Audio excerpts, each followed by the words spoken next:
Hi all, welcome back to my channel. ಇವತ್ತು mini vlog ಮಾಡ್ತಾ ಇದ್ದೇನೆ. ಚರ್ಮುಲಿ ಹೇಗೆ ಮಾಡೋದಂತ ಹೇಳಿ ನೋಡುವ.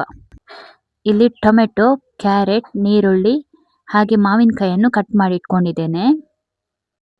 ಎಣ್ಣೆ ಹಾಕದೆ ಫ್ರೈ ಮಾಡಿದಂತಹ ನೆಲಗಡಲೆ. ಇವಾಗ ಇಲ್ಲಿ ಒಂದು ಬೌಲಿಗೆ ನೀರುಳ್ಳಿ ಹಾಕ್ತಾ ಇದ್ದೇನೆ. ಇದಕ್ಕೆ ಟೊಮೆಟೊ, ಕ್ಯಾರೆಟ್ ಹಾಗೆ ಮಾವಿನಕಾಯಿ ಹಾಕ್ತಾ ಇದ್ದೇನೆ. ನನಗೆ ಮಾವಿನಕಾಯಿ ನಾನು ಹುಡುಕ್ತಾ ಇದ್ದೆ, ಬಟ್ ನನಗೆ ಎಲ್ಲಿ ಸಿಗಲಿಲ್ಲ.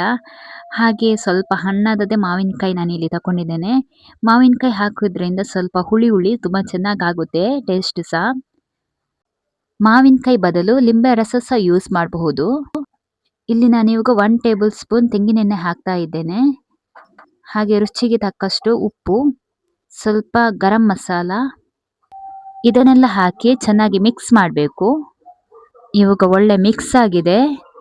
ಇದಕ್ಕೆ ಇವಾಗ ನಾನು ಹುರಿದಿಟ್ಟಂತಹ ನೆಲಗಡಲೆಯನ್ನು ಹಾಕ್ತಾ ಇದ್ದೇನೆ. ಎಲ್ಲವನ್ನು ಹಾಕಿ ಇವಾಗ ಚೆನ್ನಾಗಿ ಮಿಕ್ಸ್ ಮಾಡಬೇಕು. ಇವಾಗ ಒಳ್ಳೆ ಮಿಕ್ಸ್ ಆಗಿದೆ. ಇದಕ್ಕೆ ಇವಾಗ ಮಂಡಕ್ಕಿಯನ್ನು ಹಾಕ್ತಾ ಇದ್ದೇನೆ. ಮಂಡಕ್ಕಿ ಹಾಕಿದ ನಂತರ ಒಳ್ಳೆ ಮಿಕ್ಸ್ ಮಾಡಬೇಕು. ಮಸಾಲೆ ಎಲ್ಲ ಇದಕ್ಕೆ ಸ್ಪ್ರೆಡ್ ಆಗಬೇಕು. ಮಸಾಲ ಇವಾಗ ಎಲ್ಲ ಕಡೆ ಸ್ಪ್ರೆಡ್ ಆಗಿದೆ. ಹೀಗೆ ನೀವು ಮನೆಯಲ್ಲಿ ಸಿಂಪಲ್ ಆಗಿ ಚುರುಮುಲಿಯನ್ನು ಮಾಡಬಹುದು. ಒಳ್ಳೆ ಟೇಸ್ಟ್ ಆದಂಥ ಚುರುಮುಲಿ ನೀವು ಸಹ ಮನೆಯಲ್ಲಿ ಮಾಡಿ ಹಾಗೆ ಕಮೆಂಟ್ ಮಾಡಿ ಹೇಗಾಗಿದೆ ಅಂತ ಹೇಳಿ. ಇವತ್ತಿನ ವಿಡಿಯೋ ನಿಮಗೆ ಇಷ್ಟವಾದರೆ ಲೈಕ್, ಶೇರ್ ಹಾಗೂ ಸಬ್ಸ್ಕ್ರೈಬ್ ಮಾಡಿ.